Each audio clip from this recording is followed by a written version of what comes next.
السلام علیکم سامعین، آج کا ہمارا موضوع ہے حضرت ابو عبیدہ بن جراح رضی اللہ تعالی عنہ۔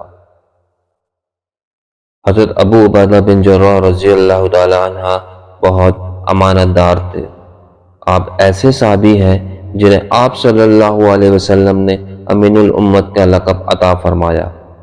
آپ صلی اللہ علیہ وسلم نے فرمایا، ہر امت کا ایک امین ہوتا ہے اور اس امت کا امین ابو عبیدہ بن جراح رضی اللہ تعالی عنہ ہیں۔ ایک روایت کے مطابق آپ عشرہ مبشرہ میں 9ویں نمبر پہ شامل ہیں۔ آپ کا تعلق قبیلہ قریش کی ایک شاخ بنو فہا سے تھا۔ آپ کا اصل نام عامر تھا۔ ابو عبیدہ ان کی کنیت تھی۔ جن لوگوں نے ابتدائی دور میں اسلام قبول کیا، ان میں ابو عبیدہ رضی اللہ تعالی عنہ بھی شامل ہیں۔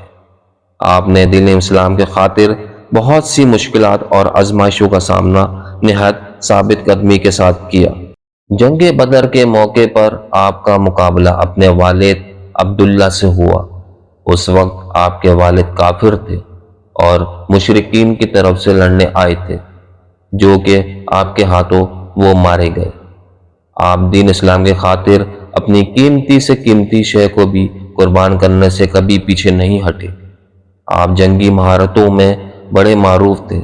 آپ نے تقریباً تمام ہی غزوات میں حصہ لیا۔ ان غزوات میں غزوہ بدر، غزوہ احد، جنگ خندق، بیت الرضوان، فتح مکہ، طائف کی مہم، غزوہ حنین۔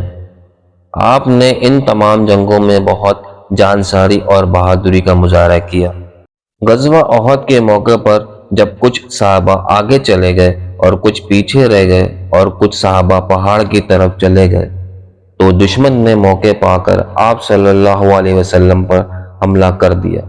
تو جن صحابہ نے آپ صلی اللہ علیہ وسلم کی حفاظت کی، ان میں حضرت ابو عبیدہ بن جراح رضی اللہ تعالی عنہ بھی شامل تھے۔ اس دوران آپ صلی اللہ علیہ وسلم کے چہرے مبارک پر ضرب لگی اور خون کی کڑیاں آپ صلی اللہ علیہ وسلم کے چہرے مبارک میں اندر تک چلی گئیں، جس سے آپ صلی اللہ علیہ وسلم کا چہرہ مبارک خون سے بھر گیا۔ حضرت ابو عبیدہ رضی اللہ تعالی عنہ اور دوسرے صحابہ نے آپ صلی اللہ علیہ وسلم کو پہاڑ تک پہنچایا اور حضرت ابو بکر صدیق رضی اللہ تعالی عنہ نے ان کڑیوں کو ہاتھ سے نکالنے کی کوشش کی، لیکن چونکہ کڑیاں آپ صلی اللہ علیہ وسلم کی ہڈی تک پہنچ چکی تھی، اس موقع پر حضرت ابو عبیدہ بن جراح رضی اللہ تعالی عنہ نے فرمایا، میں کوشش کرتا ہوں۔ تو آپ نے اپنے سامنے کے دانتوں سے کڑی نکالنے کی کوشش کی۔ جب پہلی کڑی نکلی تو آپ کا ایک دانت ٹوٹ گیا اور دوسری کڑی نکالنے میں کوشش کی تو دوسرا دانت بھی ٹوٹ گیا۔ رسول کرم صلی اللہ علیہ وسلم آپ سے بہت خوش تھے۔ قبیلہ سالوہ کے لوگ دوسرے قبیلوں کے ساتھ مل کر مدینے کے آس پاس کی بستیوں میں لوٹ مار کر رہے تھے۔ آپ صلی اللہ علیہ وسلم نے حضرت ابو عبیدہ رضی اللہ تعالی عنہ کو انہیں سزا دینے کے لیے بھیجا اور آپ نے آسانی کے ساتھ ان کا خاتمہ کر دیا۔ سن 7 ہجری میں رسول کرم صلی اللہ علیہ وسلم کے علم میں یہ بات لائی گئی کہ قبیلہ خزاعہ مدینے پہ حملے کی تیاری کر رہا ہے۔ آپ صلی اللہ علیہ وسلم نے ان حالات سے نمٹنے کے لیے حضرت عمر بن عاص رضی اللہ تعالی عنہ کو سالار بنا کر بھیجا، پھر دوسرے لشکر کو حضرت ابو عبیدہ رضی اللہ تعالی عنہ کی سپہ سالاری میں روانہ کیا۔